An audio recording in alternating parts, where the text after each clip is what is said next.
मुझसे गलती हुई। आज बहुत दिनों बाद घर में खुशियां आई थी। आखिर पायल गर्भवती जो हुई थी। किरण पायल की दोस्त पायल से मिलने उसके ससुराल आई थी।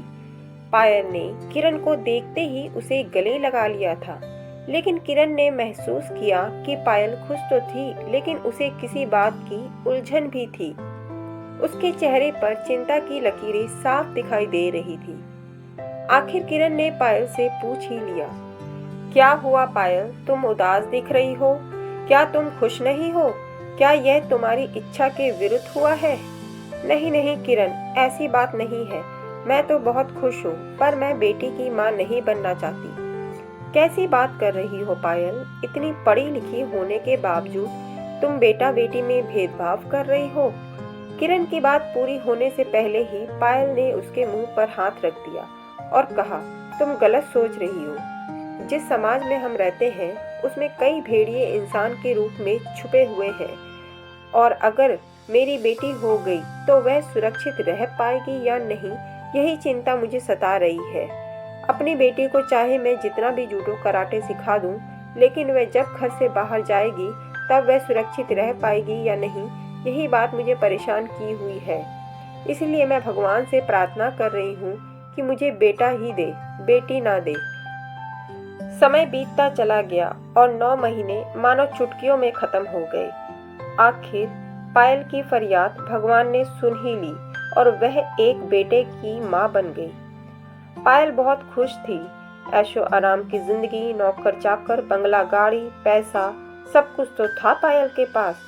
और अंकुर, पायल का बेटा, भी धीरे धीरे बड़ा हो रहा था।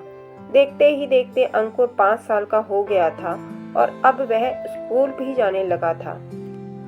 सब कुछ बहुत अच्छा चल रहा था।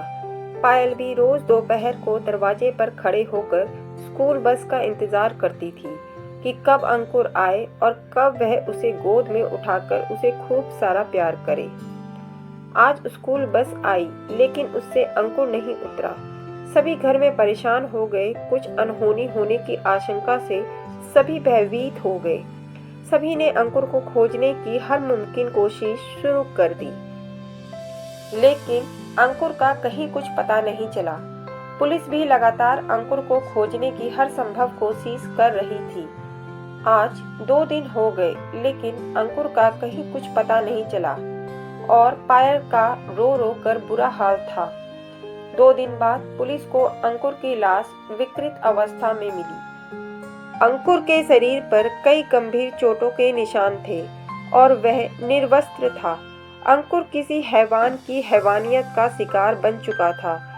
इस मासूम की यह अवस्था देखकर पायल और उसका परिवार खून के आंसू रो रहा था। तभी किरण भी पायल के ससुराल आ पहुंची। किरण को देखकर पायल उसके गले लगकर फूट फूट कर रोने लगी। पायल ने किरण से कहा, किरण, मुझसे बहुत बड़ी गलती हो गई। मैंने भगवान से बेटा मांगा था। मुझे तो निसंतान ही रहना चाहिए था। मुझे नहीं पता था कि आज के इस समाज में ना तो बेटा सुरक्षित है और ना ही बेटी।